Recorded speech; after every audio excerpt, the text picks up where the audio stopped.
Cash Flow Diary Podcast, episode 437. Welcome to yet another exciting episode of the Cash Flow Diary Podcast, the podcast that teaches you insider tips, tactics, and strategies for creating leverage streams of cash flow into your life. Learn from top-performing entrepreneurs, business owners, investors, and thought leaders from across the globe as they share their secrets to success. Like what you learn on this and other Cash Flow Diary Podcast episodes? Go to learninvestingnow.com and sign up to receive powerful tips and information that will help you succeed as an entrepreneur and investor. Now, here's your host, investor, entrepreneur, business owner, educator, speaker, author, and master facilitator of Robert Kiyosaki's cash flow game, Jay Massey. All right, ladies and gentlemen, welcome to another episode of the Cash Flow Diary Podcast. I'm your host, Jay Massey, and I am glad that you are here today. Here's why. You've often heard me say, where you start isn't necessarily where you stay.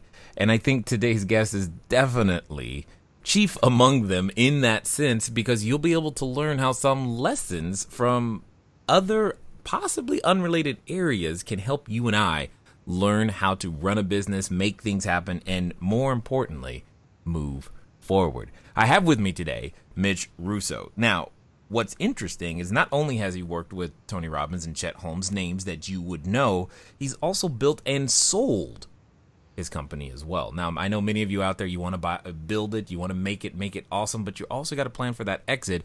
But what's really cool is a lot of the work that he's done since then, and more importantly, how it helps you and I go out there, be bigger, better, badder in ways that we may not have thought of before.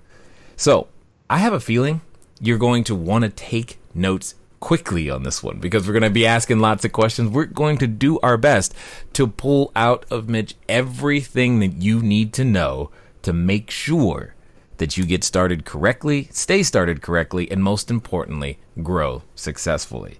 Help me welcome Mitch Russo. Mitch, you there? I am here. How are you, sir? I'm fantastic. A little hot today in Boston, but better than snow. Hot in Boston. Don't think anyone's ever said that.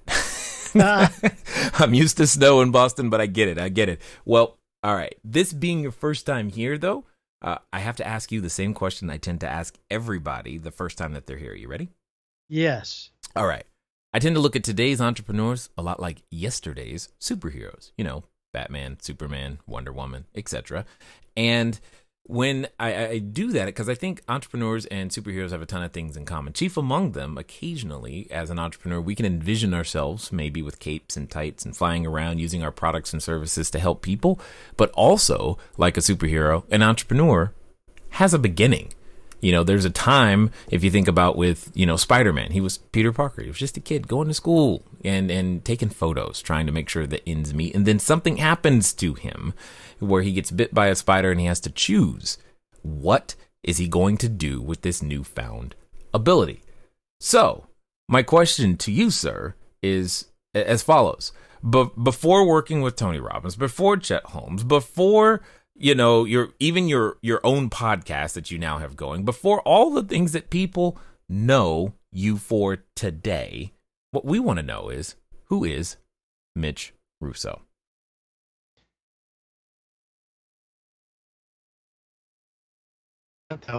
That I'm just a New York kid. I'm just a kid in Brooklyn, trying to make a way in life. And hold one second. Yeah. For something happened, and I did not hear anything until you said the word New York. So what I don't even know what happened. I didn't even hear you. But I know that at the end of the question, that's fine. So all I need you to do is just pick up right with answering that question, because we didn't hear the first words at all. Oh, that's terrible. Okay, we'll start again. Okay, so snap in the microphone 3 times, pick up as if I just ended the question, and just go. Well, I got to tell you, it's a great question. I'm really glad you asked. For me, actually, I'm just a kid out of Brooklyn. I grew up in the Coney Island area of Brooklyn, New York, and I lived by the beach. And every day, my dad come home from work, and during the summer, we'd jump in the water and hang out on the beach and run on the rocks and all the stuff kids do. But it wasn't until I was about 16 years old that I discovered that I had something that at least was different. I don't know if it was special, but it certainly was different from a bunch of the other kids. I mean, here's what wasn't different. I wanted to get to know the opposite sex, but I was so shy and so reserved that it was very hard for me to even begin a conversation most of the time. But nobody knows what that's like at all. Never. I know. Probably no one's ever done that. No one's ever had that problem before me. I realized. Yes. But actually what I did was I tried to figure out a better way to do it than the way I was doing it. And I did. I figured out a better way. And that was to start a rock band. Of course. Yeah. I mean, is there any better way to meet girls than being in a band? So apparently not. It seems to still work, by the way. Yeah. Well, it was at least my solution. I don't know if it was the best solution, but that's what I thought of. So I actually had been studying guitar since I was about 13 years old. So by about the time I was 16, I had just enough skills to copy other people. And I did that. And I was able. So we started this little high school band, and it kind of sucked. But it was a lot of fun. And we get together on a Saturday afternoon, and we'd play for a while. And, then we do frankly, like we did, as kids back then, is we'd roll up a joint, get stoned while we're playing. And, right. It sounded even better. Indeed. We should go on a tour. Yes. Yeah. Like, oh my goodness, I belong in Madison Square Garden. Are you kidding me? But actually one day we turned on the tape recorder and we made a absolutely shocking discovery. Can you guess what we discovered when we turned on that tape recorder? You were better than you thought? We totally sucked. Yes. We didn't. What came out of that basement practice area didn't actually sound like music. More like some horrible noise. Maybe somebody dying. It was hard to tell. So I had a new rule. I said, okay, look, if we're gonna do this, then we are no longer gonna no more getting high. We have to be disciplined. And if we're gonna do band practice, then you have to just hold off until later. And we agreed. And so we started doing that. And, we started to practice every weekend and sometimes during the week. And slowly but surely, by applying some discipline, we got better and better and better. And really, that was lesson number one that I learned, which was to be disciplined with yourself and your team, even if they don't like it. Especially when they don't like it. Especially when they don't. But it paid off because you know what it is? We were able to deliver a quality product. And that was lesson number two. Don't deliver a substandard product. And, they say that the price of perfection is bankruptcy. And that's true. I wasn't trying to be perfect. I just wanted to deliver a great song. When we played a song, I wanted people to go, wow, that's just like the record. That was great. So the other thing that started to happen is as we got better and better and we started getting invited to parties, we were asked to play dance music. And we were a hard rock band. I mean, we were playing Jimi Hendrix and Cream and dance music. Well, I guess we could try. And we did. And we tried to learn a couple of these dance music songs. And to tell you the truth, it didn't go very well. We just, the disco era had not yet occurred and we weren't really up for it anyway. So that was lesson number three, which really is to focus. And I learned focus from a very famous American philosopher. And I bet you know who he is. Can I tell you who it is? Yeah, but please. Colonel Sanders. Remember Colonel Sanders? Finger looking good. Yes. Well, remember what his other phrase was besides finger looking good? Not yet. We do chicken right. Right. Yes. Okay? Yes. So what does that mean? That means we don't do hot dogs right. We don't do pizza right. We don't do frankfurters. We don't do anything else. We do chicken right. So lesson 3 was for me to learn to focus. We got the band focused on what we did best, and we did more of it. I like it. So, okay. This is interesting because all of these things, I mean, you didn't become like a professional musician. You're taking these lessons from then and turn them into other things. I'm curious, before we go too much further, what happened to the other band members? Did they learn these same lessons too? Well, I can't say that they learned them. We're kids. We all go different ways. One of us turned into a drug addict. Okay. Another one, sadly, walked out of a window and died from LSD. And another guy, I think, is a communications tech somewhere in Florida. So, I mean, we were just kids, and these lessons were, I don't know if I could have articulated them back then. It was really only later in life that I truly understood the moves that I made back then were many of the same moves I was making later as I became an adult and started moving myself into a business environment. Okay. Well, but this does beg the question. You said something earlier that you discovered this, that you were different, but not necessarily, something special, but yet you've made different decisions. You were all there at the same time, experiencing the same things. What made you make different decisions that resulted in where you are today? I have to say it's probably two things. One is my passion. I get very, very passionate about the things that I do that I love and about my clients. So when I work directly with clients, I get way, probably too passionate. You want it more than them sometimes? Well, that's the problem. I mean, Yeah. yes. Yeah. And, that's why I've limited the type of people I now work with, because unless somebody wants what their future holds for them as much as I do, or hopefully more, then we're not a fit to work together, because I push people a little harder than they're used to. And my goal in working with anybody is to get them to the point of their true potential as fast as possible. And so I don't have time to wait around. I don't have time to heal their wounds and all that stuff. I'm really working with someone directly so that we can accelerate their process, their progress, and their income very, very fast. And the way I do that is by using the passion that I've developed over the years for the things that I love. And I happen to have discovered early on that I love making people happy. So I guess I'm a people pleaser. Okay. Yes. I get that. I get that. So take us on this journey. How do we go from budding rock star to time slips? Sure. There's a journey there. There's a journey, but I first have to tell you, and Yes. this is the discovery I made in the band, and it came about 2 years into the band, and it was a pivotal discovery for me. I realized and discovered that I had absolutely no musical talent at all. It only took you 2 years to figure that one out. Well, I had this, I really had set a goal. I was going to be a rock star. So imagine the life of disappointment trying to be a rock star when you have no talent, you see. So for me, it was a great revelation. I said, okay, now I realize I have no talent. Let's move on. the hoop dreams and the rock star is over. Okay, Yeah, got it. yeah, That's good. exactly. It does have to come to an end, and that realistic understanding is helpful, for sure. Yes. And I finally did learn how to talk to girls. So that turned out to be a worthwhile example. as Without well. a guitar? Without a guitar, even. Awesome. Progress. Loving Yeah. it. Okay.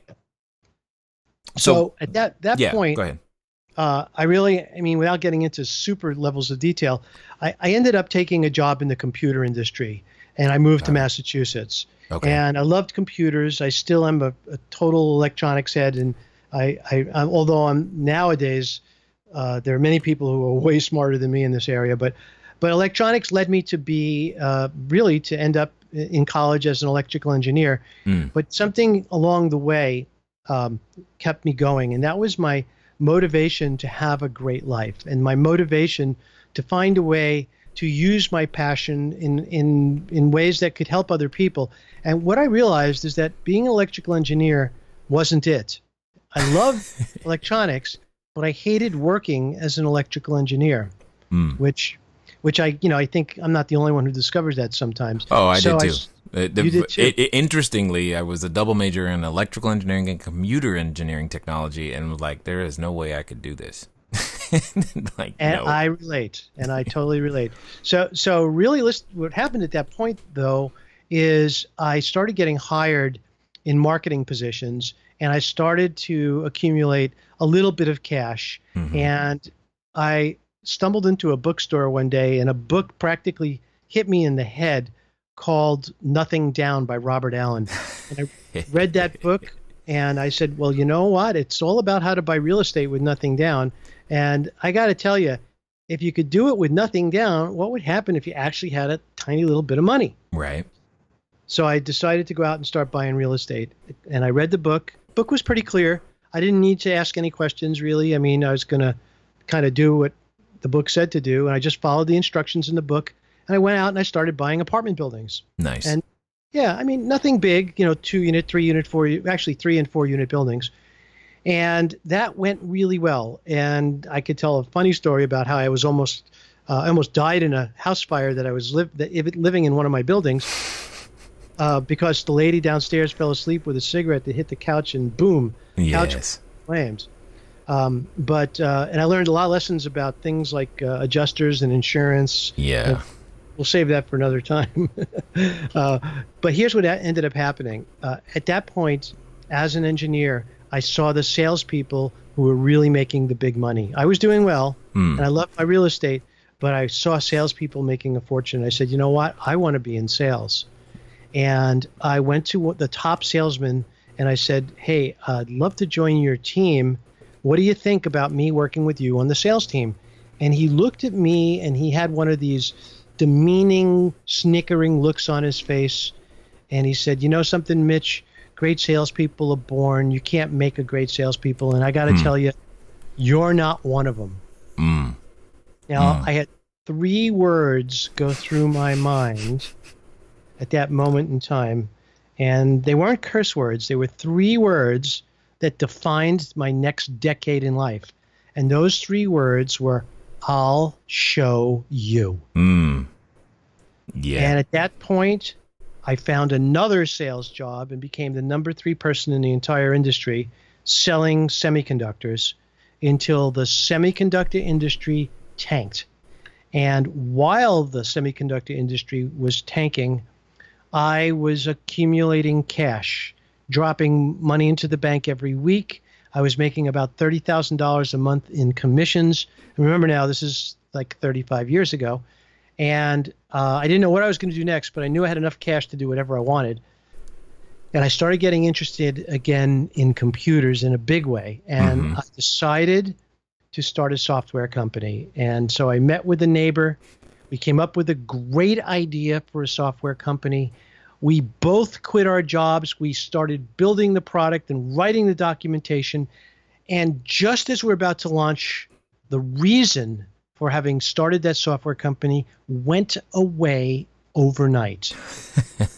I love this. Okay. Yes. It was IRS ruling that changed our lives. Wow. We had built a product to keep track of time on your computer so you could deduct your computer from your taxes as a business expense. But once the IRS did away with that ruling, we had a great product that nobody would ever need. Oh, man. That had to be an interesting day, because I know when entrepreneurs, we're out there, we have enough. It's hard enough as it is. But when an entity outside of your control changes the landscape like that, how do you avoid the feeling of the rug being pulled out from under you?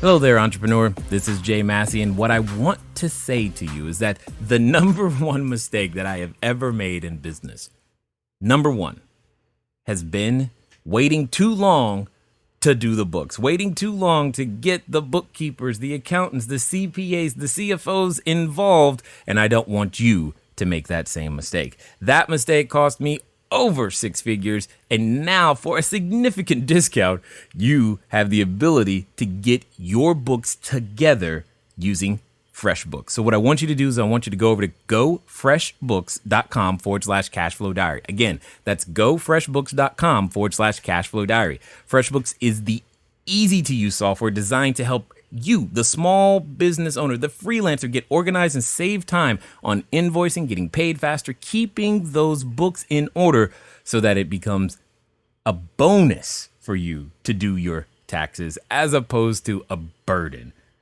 Go over to gofreshbooks.com/cashflow diary and get started today. And now let's get back to the rest of the story. I know. And, it was funny that day because I remember we were at my, we had started the business in the room above the garage in my house, and we were just leaving for lunch. And as we're walking out the door, I looked outside, and birds don't normally hang out in the front yard of my house, but my entire car was covered with bird poop, and it should have been a sign that something else big was coming. Yes. Awesome. Got it. So, but I didn't know that. So we went to lunch, came back, and then we discovered that we were out of business. And, the teeth gnashing and cursing and screaming and, this and that. And, oh, my God, what are we going to do? And, but here's what happened. And it was, I would say, I would call it under the category of a self-inflicted miracle, because we were determined not to give up. We were determined that we had just built something amazing, and it wasn't going to work in the form it was in, but there had to be a way to take what we had and use it and turn it into something even better. And in a matter of, I would say, 4 hours, we had figured out that we could take the time and time tracking technology and apply it to lawyers. So that's what we did. We rebuilt the software in about 60 days and refocused it on keeping track of time for clients instead of our computers. And we built a rudimentary billing system, and we built it by going to the library, the Boston University Library, Law Library, and borrowing the product manuals of existing time and billing software programs. And here was the key. Once we did that, we copied a bunch of features, but we still didn't know what we were doing. We weren't lawyers and barely knew the industry. Here's what we did that was kind of interesting. We went into the forums, and there's still forums to this day. They just call them Facebook groups. And we started talking to lawyers who used computers, and said, we're doing this. What do you think? And could you take a look at our software and give us feedback? And when we spent probably 2 months working with lawyers, working with them using a free version of our software, a beta version, to give us feedback. And using that feedback, we had crafted at that time the perfect tool for lawyers who use computers. I love it. Now that's one way to take bird poop and turn it into something useful. I totally understand that. Got it. Now, take us up to today, because that's the beginning of the company. That goes well. You end up growing it, selling it. Lots of lessons there. But today, what does life look like for you? Well, I went on to work with Chet Holmes, and then Chet and I brought Tony Robbins in, and together we created Business Breakthroughs International, and we grew that to $25 million a year in sales, and had a lot of fun doing it. And today, I do several things. I'm a strategist, and I'm a business consultant, and I'm a podcaster, as you know. And today, what I do is I would call them existing leaders. I work with leaders who want to become gurus, who have this amazing ability, who have this incredible talent, and who want to take that to the next level, and have gotten as far as they can go on their own. And they need someone to take them to the next level. And that's where I come in. I work with people, I get them to that next level, and I have lots of cool tools that I've developed over the years to help me do it. So I work with one woman who is a holistic coach, and she is soon to be a national star on stage. I work with another woman who is also a coach, but in the psychosexual role, and she too is about to emerge as an enormous, amazing leader in her field, and she's a PhD as well. So I work with people who are already successful, but know it's time to get really into the big time, to the next level. And that's my passion today. That's awesome. So a lot of individuals that I've run into have this thing inside of them where, at first they're doing their work for a variety of reasons, and they reach this point of where they're not working for the sake of work. They're working from a completely different standpoint. I guess, what inspires you to want to help others bring out even we'll call it the best of what's inside of the superhero? Here's what it is, and I think it's something that drives many of us, particularly when you reach my age. You got to remember that I've lived an amazing life, and an incredibly lucky life, a gifted life. And when you do, and when you've reached this level, you realize that the only way you got there was from the help of others. And my belief is that if I want a world that I want to live in, and I want my kids to live in, then I got to help others create that world. So my goal is to change the world through others, through people I believe in. And that's really where I spend my time, and that's how I focus. So in this journey, let's pretend for a second, as you know, that all the entrepreneurs listening right now are just wanting to grow. They're wanting to build their cash flow. They're wanting to make their entity that go to that next level. What would you say if you were asked, like, the top 3 basic things that typically get skipped but should be done, that often aren't being done? I'm going to answer you, but you have to forgive the fact that I'm going to tell you things you already know. You okay with that? I'm hoping it's something like that, but yes. Okay. So most people who start businesses come up with a great idea, and that's why they start their business. And I think that that's a mistake. I think you'll waste a lot of time and money if you come up with a great idea and start a business. Instead, come up with something that people need. Come up with something that you want to learn and you want to become an expert at. Come up with something that literally exists as a hole in the marketplace, and then do everything you can figure out how to do to fill that hole in the marketplace. And don't stop until you have perfected filling that hole in the marketplace. Don't sell anything. Don't promote anything. Don't spend any money. If you're still working for a living, hey, we were all there. Now the time that you're spending that while you're not working is spent figuring out exactly what that need is and the best possible way to fulfill it. And if you do that, then you can build, quote unquote, a business. Got it. Now, you said something that I want to key in on, because I really would love to hear your thoughts.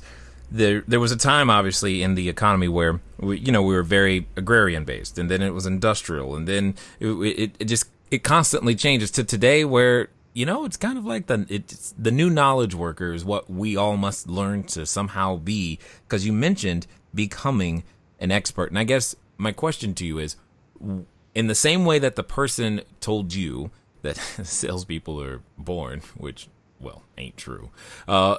And many of us might not feel like we're an expert at something. So when you say become an expert, are you saying literally grab something, anything, or where you see a problem and learn to become that expert? Are you saying it could be something that obvious? I'm glad you asked me that, because I left out a step, because it's so intuitive to me, I sometimes forget. The piece that I left out was that if it's not something you're passionate about, then don't even bother. Because if you're not passionate about it, you won't stick with it. You won't dig deeper. You won't get to see the real gold hidden below the surface, because that's always where the gold is hidden.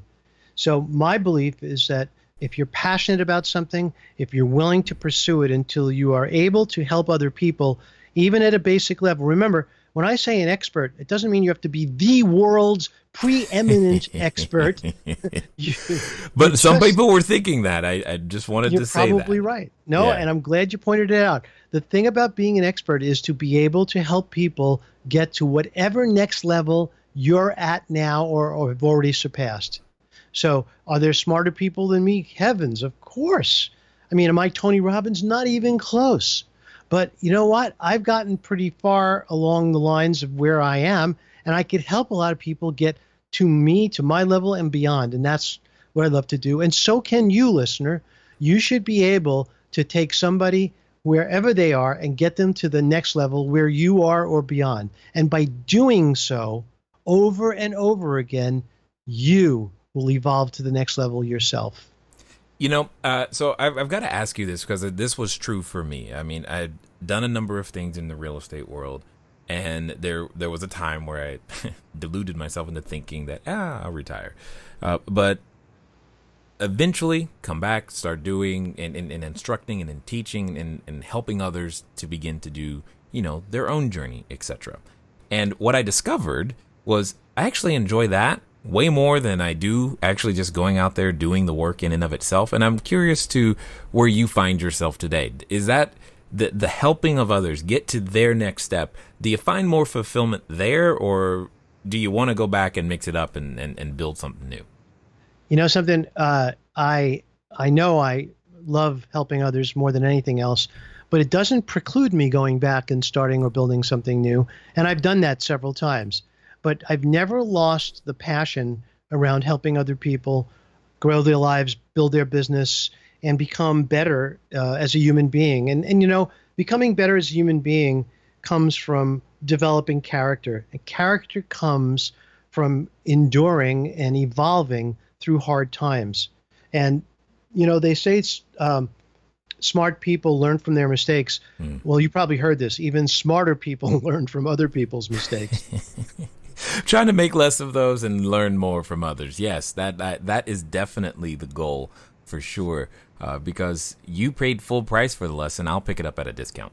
You got it, baby. That's the way it works. So today, what do you find yourself dividing your time between?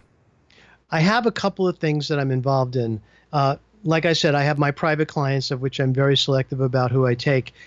I also have my podcast, which I got to tell you, after all these years being in different businesses and having met some of the most amazing people in the world, I'm finally cashing in a lot of those chips by getting them on my show, right, and twisting their arm and making them share their greatest secrets, right, about how they evolved in life and in business.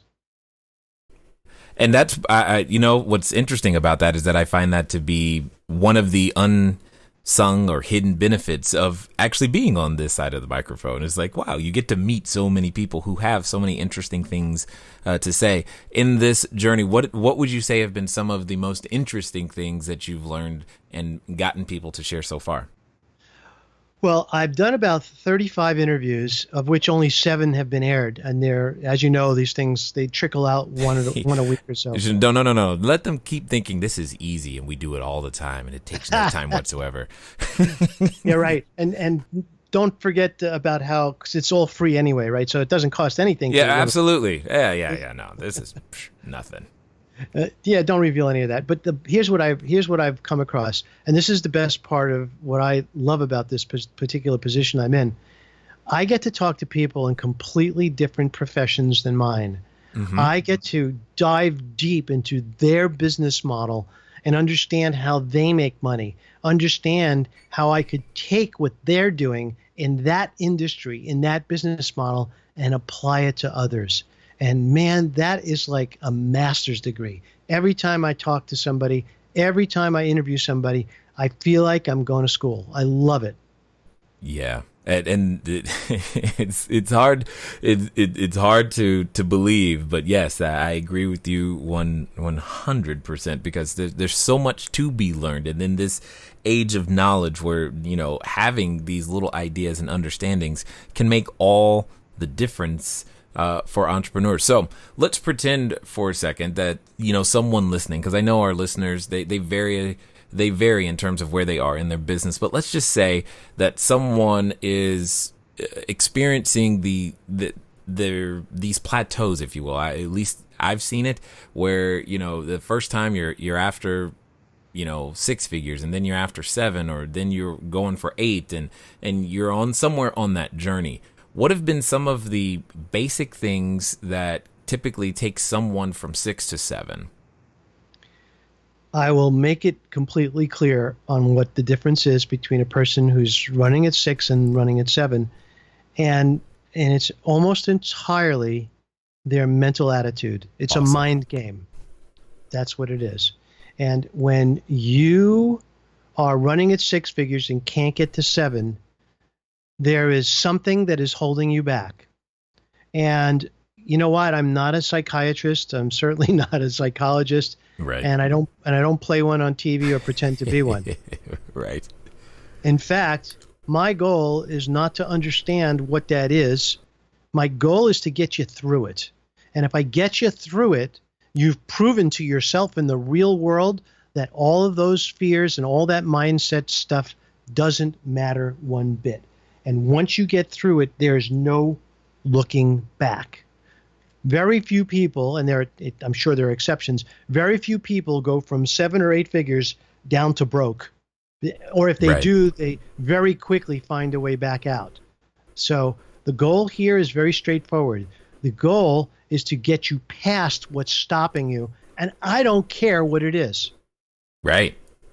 Yeah, because the solution often lies in between our two ears, which is I found to be very, very true. And I find that very, very interesting that you said the same thing. So when it comes down to it, what would you say, like if you just had to peg, sometimes you just know, what are those top things that tend to prevent entrepreneurs from making that breakthrough? Sure. I mean, they're the same things that you probably already realize. Things like imposter syndrome, things like fear of success, things like fear of having it taken away from me. I mean, and I can go on and on with all these fears and oh my goodness, who cares? Right. I mean, the bottom line is that you have to prove to yourself that you are stronger than your silly little ego who's trying to protect you from taking a risk. It's that simple. Wow. And I am not going to sit here and try and figure that out with you, for you, or to you. I'm just going to get you through it. And I'm going to make sure that when you get through it, you know you got through it. You'll look back and heck, I'm never going back there again. Never. You know what I like about that is like, you're like, dude, it doesn't matter what it is. Get over it. Let's move on. I appreciate that. I am so appreciative of that attitude because it ultimately, it doesn't really matter. Let's just get over it and move on so that we can go out there and continue to create more jobs, create more value, and improve the quality of lives of internally and externally of those affected by our business. So I definitely appreciate that personally. So yes, please keep doing it. In fact, I know there's a number of people right now who probably want to pick up more of what you've been putting down and find out how they can, get more of what you have to share. What's going to be the best way for them to find out more of what you're up to? Sure. Well, I mean, my website is mitchrusso.com, mitchrusso.com. There, it's sort of like a hub of all the different things I do. I run some specialized programs. I work with software companies, and I work with high-level coaches and trainers to build certification programs. I've been doing that for years, but my core joy is in helping people emerge as an authority in their field and emerge as a leader, and that's really the biggest kick I get out of life. I love it. Yes, and it definitely sounds fun. For sure. Definitely sounds fun for sure. Now, as we wind down here, I have a question for you that I want to hear your answer because I think it's going to be enlightening for sure. Let's pretend that someone listening is, they're standing at that precipice, that edge, if you will. They think, you know what, I'm going to go do this entrepreneur thing. Or maybe they're going, you know what, it's time. I am tired of being Mr. Six Figures. I'm ready for 7. I'm tired of 7. I'm ready for 8. Whatever they're thinking, they're making that go up decision. And oftentimes I've found that when we make those types of go up decisions, there's a companion that sticks with us, and it comes in the form of a voice, and it's in the back of our head, and it reminds us of what we're not, who we're not, and how dare we, and who are you, and it says all kinds of things. And in fact, some people are actually related to that voice. Yes. So my question to you is as follows. Let's pretend that, you know what, Mitch, they're actually going to do what you suggest. And they're going to do it in the next 24 to 48 hours. They're going to follow through. So what would you suggest that they do?